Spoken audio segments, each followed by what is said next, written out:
Last but not least, we've got a triangular prism. Again, just a fancy way of saying we've got a triangle that's now 3D. Alright? So let's think about the surface area. We've got to find the area of all the sides. Well, what sides do we have here? We've got a front, which is this triangle. We've got a back. It's going to be the exact same triangle. So we've got two of these guys. Then we've got a bottom, or a base.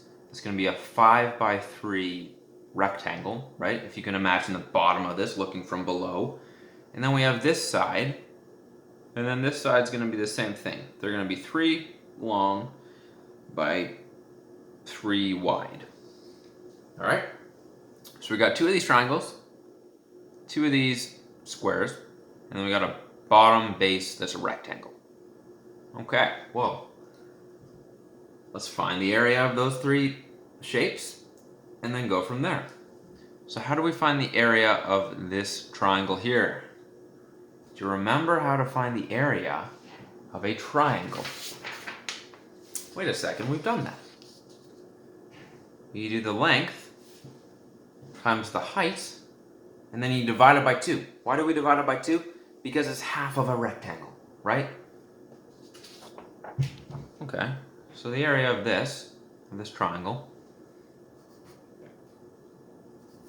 is going to be the base times the height divided by 2. Well, what's the base here? Let's add our units in. Our base here is 5. Our height, how high is this guy? It's 4. And we're dividing it by 2. Okay, well, what's 5 times 4? It's going to give us 20. Divided by 2. What's half of 20? Anyone? Half of 20 is 10. So what that tells us is the area of this triangle here is going to be 10 what? 10 meters squared. Okay, that's good. We found the area of the triangle. Remember, there's a triangle at the front, there's a triangle at the back. So there's going to be 2 of these guys. Okay? Now what? Well, let's find the area of this guy. So this looks like it's a square. It's 3 long. It's 3 wide. How do we find the area of a square? Well, you just do length times width. So we're going to do 3 times 3. And what's that give us? It's going to give us 9. 9 what? 9 meters squared. Awesome. We found the area of the triangle, which we said there's 2 of those. We found the area of this square. And again, there's one side here. There's another side here that we can't see. So there's going to be 2 of these guys. And now, is that it? Or is there another side we haven't done? Remember the bottom, the base that we can't see, but imagine you're looking at it from above or from below. There's going to be a base that's going to be 5 long and 3 wide. Okay, how do we find the area of that? A 5 by 3 rectangle.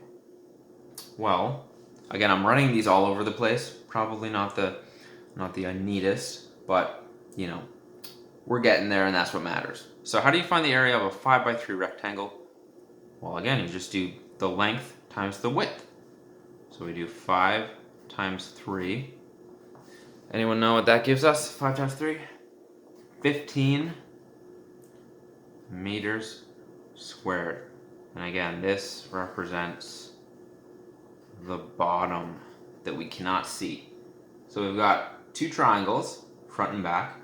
We've got 2 squares, this side and this side. And then we've got a base that we cannot see. So for our surface area, we just add those all together, right? So we've got, this triangle is 10, and we've got 2 of them, front and back. So we take the 10 and times it by 2. What's that give us? Like, it's just 20. All right, triangles are done. Now we got this square on this side, we got this square on this side. So one of the squares is 9 meters squared, and we got 2 of them. So we take the 9, times it by 2. What's that give us? 9 times 2? 18. Awesome. And don't forget the base. How many bases do we have? How many bottoms of this prism are there? Well, there's just the one. So we got a 15. So we don't have to multiply that by anything.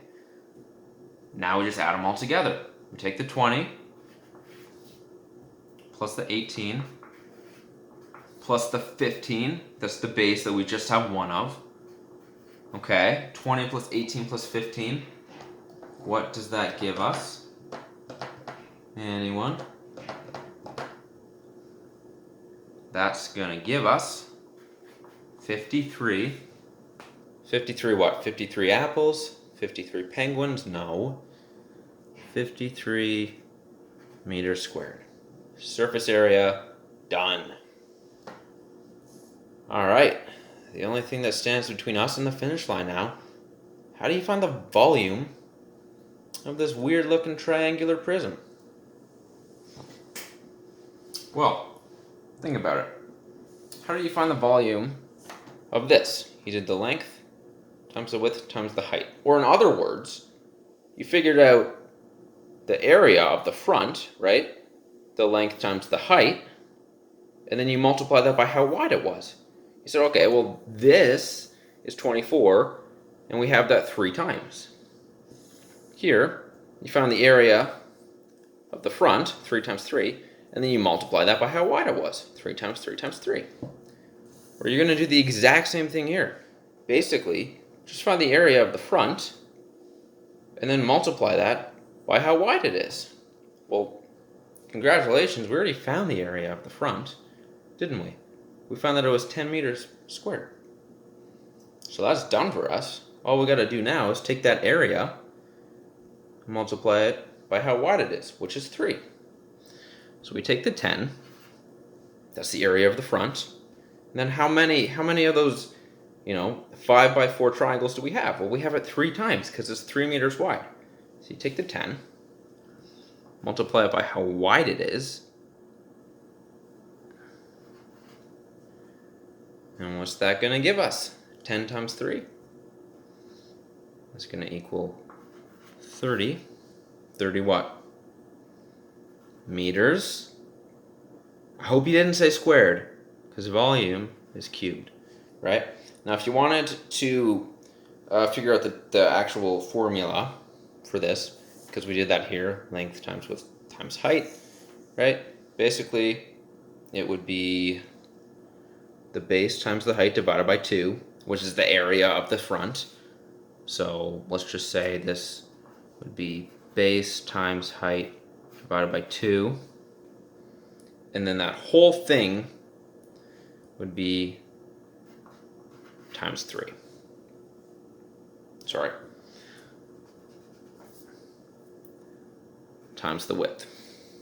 It is 3, but this works for any triangle now.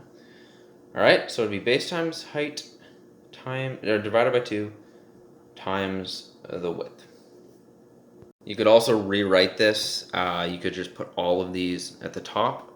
You could rewrite this as base times height times width, and then divide that whole thing by 2.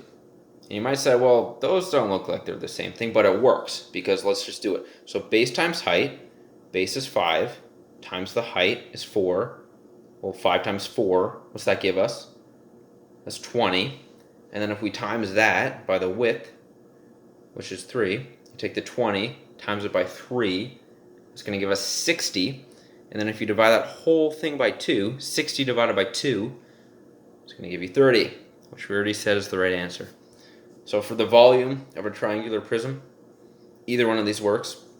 But basically, just think about it as you're finding the area of the front and then timesing it by how wide it is. That's what you did for all of these. You found the area of this front, times it by how wide it was. Found the area of the front, times it by how wide it was. All right. So that's it, guys. We did great. Hope it made sense. If it didn't, feel free to ask me any questions. And yeah.